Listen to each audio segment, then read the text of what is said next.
ہزاروں لوگ موجود ہیں، اللہ محفوظ فرمائے کسی نے خنزیر کا گوشت چکھ کے بھی نہیں دیکھا ہو، کیوں ترک کیا ہے کہ ہمارے رب نے منع کیا۔ کسی نے کبھی مردار نہیں کھایا ہوگا، کیوں؟ اس لیے کہ ہمارے رب نے منع کیا۔ کسی نے ایسے جانور کا گوشت نہیں کھایا ہوگا جو اللہ کے علاوہ کسی اور نام سے ذبح کیا گیا۔ اب ان امور سے اگر ہمارا رکنا ہے تو ہماری عقل فیصلہ کرتی ہے اور ان کو چھوڑنا آسان ہے۔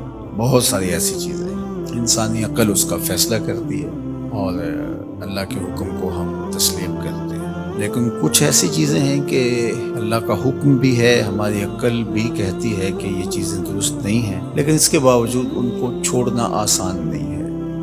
مثال کے طور پہ غصہ ہے ناجائز، شہوات ہیں، نظر کا پاکیزہ رکھنا ہے، زبان کی حفاظت کرنا ہے، غیبت سے بچنا ہے، بخل سے بچنا ہے، تکبر سے بچنا ہے، غرور سے بچنا ہے، لیکن عمومی طور پہ انسان ان چیزوں سے نہیں بچ پاتا، حالانکہ بہت سختی کی گئی ہے۔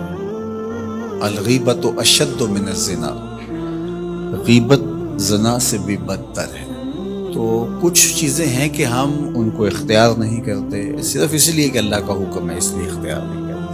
مردار کو اسی لیے چھوڑا ہے کہ ہمارا رب اس کو پسند نہیں کرتا، شراب کو، خنزیر کو اور دیگر چیزوں کو اسی لیے ترک کیا جاتا ہے کہ ہماری شریعت نے منع کیا، ہمارا رب منع فرماتا ہے۔ وہی رب منع فرماتا ہے غیبت سے، وہی رب منع فرماتا ہے جھوٹ سے، وہی رب منع فرماتا ہے دیگر امور سے، لیکن وہ ہم ان سے بچ نہیں پاتے اور ان چیزوں سے ہم بچ جاتے ہیں۔ تو ابن عاشور کہتے ہیں کہ روزہ ان چیزوں سے بچنے کا علاج ہے۔ اگر کوئی شخص کثرت کے ساتھ روزے رکھے تو ان چیزوں سے اس کی جان چھوٹ جاتی ہے۔ اور رمضان المبارک کے اندر اللہ تعالیٰ جل شانہ ہمیں سال میں پورا ایک مہینہ اس مشق سے گزارتا ہے۔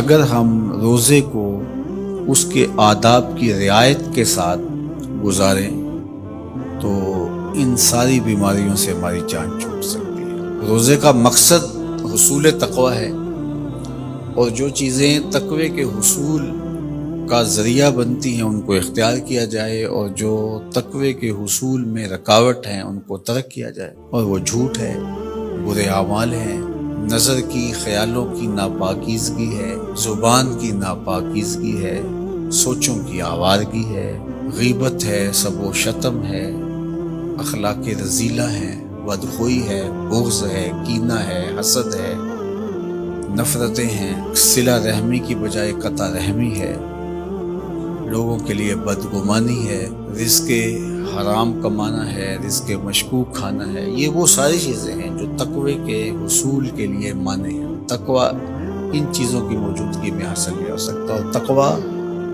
انہی چیزوں سے بچنے کا نام ہے۔ اور روزہ ہمیں سکھاتا ہے، کس طرح سکھاتا ہے کہ روزے میں اللہ کے حکم پر ہم نے ان چیزوں کو بھی چھوڑ دیا جو جائز، حلال اور مشروع تھی، کہ طلوع فجر سے لے کے غروب آفتاب تک میں نے کچھ نہیں لینا۔ تو روزے میں حلال چیزیں بھی اللہ کے حکم سے چھوڑ دی جاتی ہیں، تو پھر اللہ کے حکم سے حرام کیوں نہیں چھوڑی جائیں گی؟ یہ سیدھی سیدھی بات ہے، انسان تھوڑا سا غور کرے تو کیسے نہیں چھوڑے گا۔